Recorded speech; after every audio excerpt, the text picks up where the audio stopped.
ഇന്നത്തെ കോൺഗ്രസ് നാളത്തെ ബി.ജെ.പി. എന്നത് തമാശയല്ലെന്ന് കേരളത്തിലും വ്യക്തമാവുകയാണ്. ഒരു വർഷത്തിന്റെ ഇടവേളയിൽ കേരളത്തിൽ കോൺഗ്രസ് വിട്ട് ബി.ജെ.പിയിലെത്തിയത് കെ കരുണാകരന്റെയും എ.കെ. ആന്റണിയുടെയും മക്കൾ. കോൺഗ്രസിന് ഈ ക്ഷീണം മറികടക്കുക എളുപ്പമാവില്ല.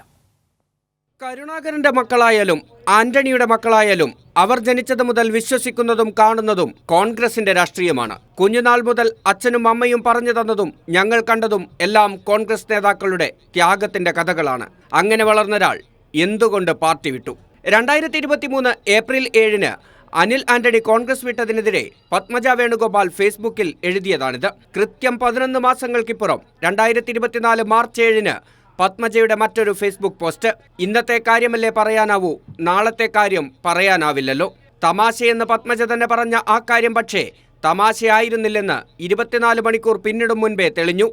എ.കെ. ആന്റണിയുടെ മകന് പിന്നാലെ കെ കരുണാകരന്റെ മകളും ബി.ജെ.പി. പാളയത്തിൽ.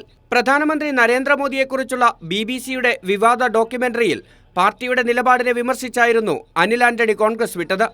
പാർട്ടിയുടെ ദൈനംദിന പ്രവർത്തനങ്ങൾ എവിടെയും കാണാതിരുന്നിട്ടും കോൺഗ്രസിന്റെ ഉത്തരവാദിത്വമുള്ള സ്ഥാനത്തേക്ക് അനിൽ ആന്റണി എത്തിയത് ആന്റണിയുടെ മകൻ എന്ന പരിഗണനയിൽ തന്നെ. പക്ഷേ ബി.ജെ.പി. വിട്ട മകനുമായി ഇനിയൊരു ബന്ധവുമില്ലെന്ന് പറഞ്ഞ് ആന്റണിയെന്ന് കൈകഴുകി. കൂടെ നിന്ന് കാലുവാരിയെന്നും തന്നെ പിന്നിൽ നിന്ന് കുത്തിയവർക്ക് സ്ഥാനമാനങ്ങൾ നൽകിയെന്നുമാണ് പത്മജ വേണുഗോപാലിനിപ്പോൾ പാർട്ടി വിടാനുള്ള ന്യായീകരണം. അച്ഛന്റെ സ്ഥാനത്ത് നിന്ന് സഹോദരനായ മുരളീധരനും ആന്റണി കാണിച്ച കൈയൊഴിയൽ മാർഗം തന്നെ പുറത്തെടുത്തു.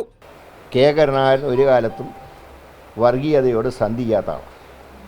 അങ്ങനെയുള്ള കെ കരുണാകരൻ്റെ കുടുംബത്തിൽ നിന്ന് ഒരാളെ ബി.ജെ.പിക്ക് കിട്ടിയെന്ന് പറയുമ്പോൾ അത് മതേതര വിശ്വാസികളെ സംബന്ധിച്ച് ഏറ്റവും ദുഃഖം നൽകുന്ന ഒരു കാര്യമാണ്. ഇത് ഒരു കാരണവശാലും ഇത് അംഗീകരിക്കാൻ കഴിയില്ല.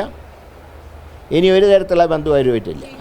കോൺഗ്രസിന്റെ എക്കാലത്തെയും പ്രതീകങ്ങളും തലമുതിർന്ന നേതാക്കളുമായ കരുണാകരന്റെയും ആന്റണിയുടെയും മക്കൾ കോൺഗ്രസ് വിടുമ്പോൾ ബാക്കിയാകുന്ന ചോദ്യം ഒന്നു മാത്രമാണ്. സ്വന്തം കുടുംബങ്ങളിൽ പോലും വിശ്വാസമാർജിക്കാനോ അവിടെ നിന്നൊരാൾ നാളെ ബി.ജെ.പിയിലേക്ക് പോകില്ലെന്ന് ഉറപ്പുവരുത്താനോ കോൺഗ്രസ് നേതൃത്വത്തിന് സാധിക്കുന്നില്ലെങ്കിൽ ഇന്നത്തെ കോൺഗ്രസ് നാളത്തെ ബി.ജെ.പി. ആകുന്നത് തുടരുമെന്നത് തന്നെയാണ് ഇത് നൽകുന്ന സൂചന. നിഖിൽ മലപ്പട്ടം, കൈരളി ന്യൂസ്.